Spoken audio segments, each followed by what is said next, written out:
Favoritism and lecture bias in Malaysia. How bribes and power games are breaking our universities. Favoritism in education is more than just unfair. It damages trust and opportunities. According to the Ministry of Education in 2023, over 1 in 3 students have witnessed grade manipulation. This issue became even more serious with UITM's VIP list scandal, where lecturers were co-upgrading grades for students from political families. Because of cases like these, employers have started to lose trust in local degrees. In fact, a 2023 JobStreet report shows that 41% of employers now run independent checks on graduates. Let's take a closer look at the UITM VIP list case study. This list was created to unfairly favor certain students, leading to a drop in student morale and clear evidence of bias. It also sparked student demands for transparency and fairness. To better understand the real impact, let's watch a short video that highlights this case in action.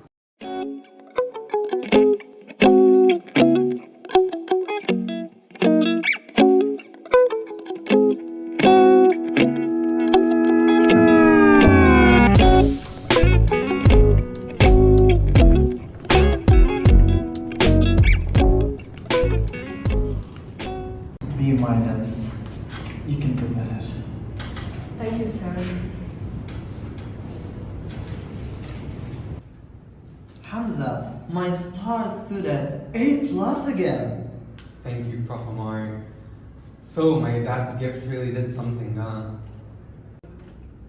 Wait, I studied for 10 hours and I got a C minus? Maybe next time, bring a gift like Hamza.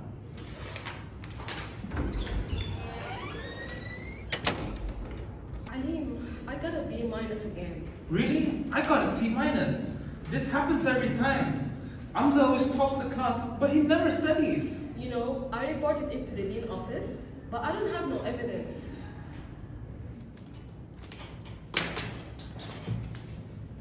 Life isn't fair. Hamza's family donates to the university. Shouldn't loyalty be rewarded? So here's a brief highlight on the first solution of an important policy reform called the double-blind grading. This method ensures fairer assessments by removing all personal identifiers from student assignments and exams. That way, lecturers assesses purely based on content, not the student's identity. In 2022, UKM adopted this system, and the results? Remarkable.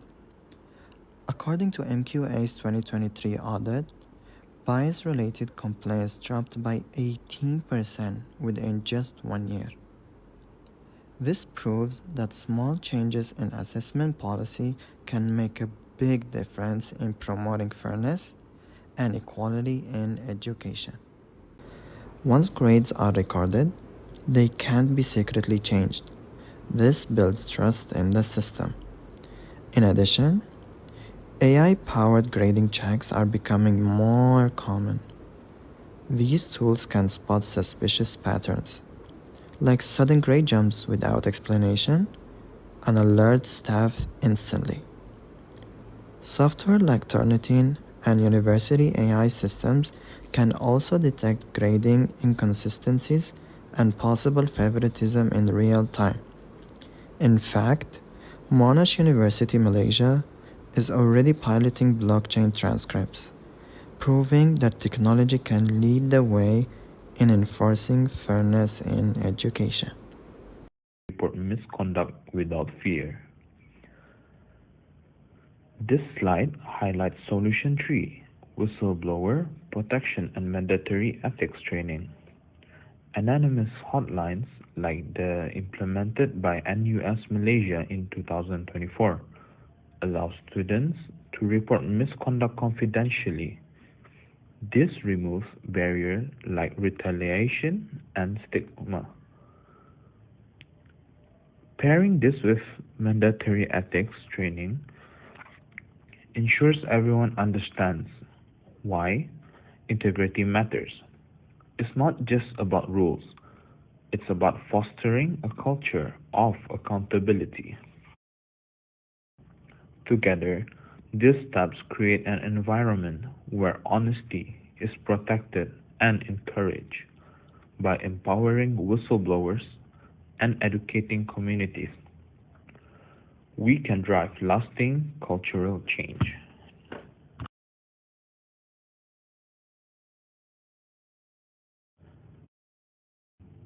Academic integrity is the foundation of quality education. But when bribery and favoritism enter the assessment process, that foundation crumbles. Today, I want to propose a powerful solution. We must implement two key measures. First, mandatory annual ethics training for all academic staff. This isn't just about rules. It's about equipping educators to recognize subtle conflicts of interest and resist inappropriate pressures. Second, we must robust whistleblower protections. Staff must feel safe to report misconduct without fear of retaliation. These aren't just policies, they're cultural game changers. Imagine an academic environment where every grade is earned, every evaluation is fair, and every voice can speak up without fear. That's what this coalition makes possible. It's not just about preventing wrongdoing. It's about creating a culture where integrity thrives naturally. The time to act it now. Today I'll talk about building a zero-tolerance culture when it comes to ethics and institutions. Small gifts can often be described as bribes. When accepted as favors, they create pressure to return the gesture, opening the door to corruption. We must treat gifts with caution and always question intent over appearance. Institutions must be held publicly accountable. Silence or inaction sends the wrong message.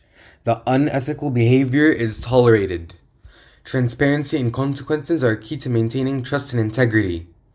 Let's all promote a culture where ethical standards are non-negotiable, where every action reflects integrity, not influence. This isn't just about grades. It's about fairness, trust, and the future. When students are bribing their way to the top, everyone else suffers. Teachers, students, parents, we all lose. It's time to stand up and say enough is enough. Demand accountability, demand fairness, and demand transparency. Okay, fine. I admit it. I cheated, I bribed, and yeah, I got away with it for a while. But what did I really learn? Nothing. That's not what I did really learn. Nothing. That's not success. That's just a shortcut. I'm done with that. If you've ever felt tempted like me, don't do it. Let's share this culture together. It starts with honesty. Yeah, I used to joke about all the gifts, the watch, the accessories, but let's be real for a second. That's not real teaching. That's playing the system. And in the end, it hurts the students the most. I got into this job to make a difference, not to make deals. It's time we get back to what matters. Real teaching, real learning. If any of this feels familiar to you, don't ignore it. Talk about it. Share this video if you think it matters. Tag your school, your classmates, start the conversation. The more we speak up, the harder it is to pretend this isn't happening. Use the hashtag grades not bribes and let's push for real change together.